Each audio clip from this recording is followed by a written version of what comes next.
Hi there, welcome to this episode of A Girl on a Mission TV. Today we are at the Gathering Grove here with Alex Sharon. Welcome.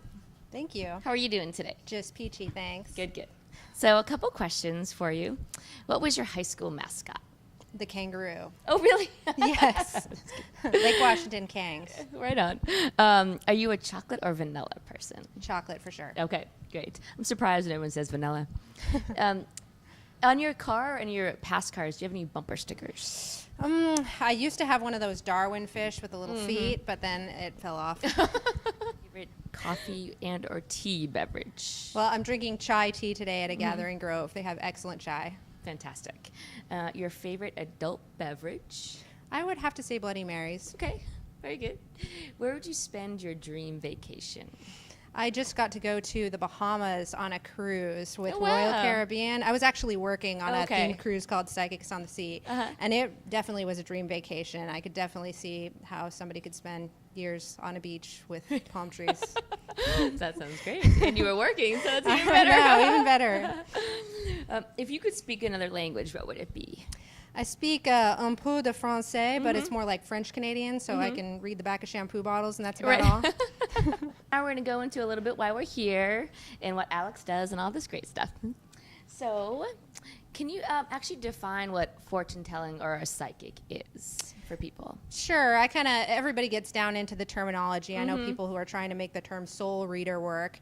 Psychic is what a lot of people use, but it's such a broad term. It includes anything that is you're sensing from the external and you're taking in a way that's not the normal five senses. And so that could cover a broad range of things.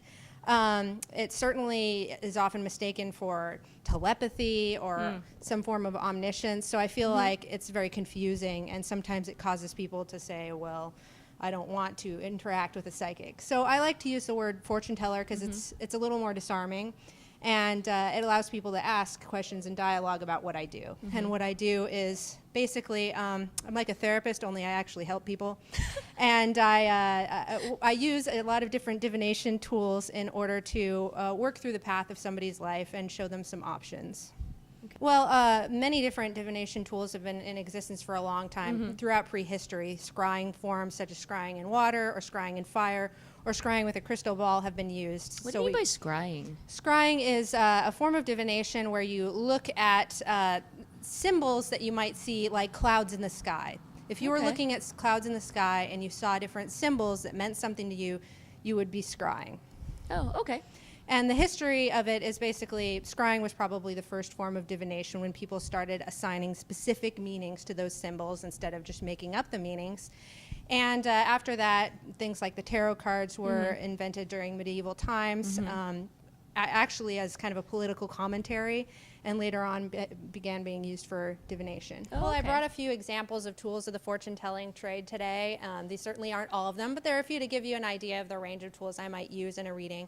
Here's one of the most common, which is the tarot cards, which is a deck of 78 cards, and they each represent stages along the hero's journey, which are some Jungian archetypes that keep appearing in different stories and mythology. And when they're laid out in specific arrangements called spreads, they'll tell your own story. This is a pendulum, which is a plumb bob that I explained earlier, that it can be used to magnify the movements of one's own body in order to indicate what sort of subconscious cues are coming across. And so it can be used with a lot of different diagrams to tell different time frames, and it can be used to find things on a map which might be misplaced. Here's a teacup and saucer that I used for tea leaf readings. And I use Pacific Mist Tea, which is at pacificmisttea.com, which is a Renton-based tea company. I use a fine loose leaf tea, and what happens is you put the tea in here with the hot water, and the hardest part is where the client has to drink it without drinking all the tea leaves. When there's just a little bit in the bottom, they're swirled around 3 times clockwise and overturned in the saucer. And then the shapes in the tea leaves that are left over in the cup are interpreted according to traditional symbols.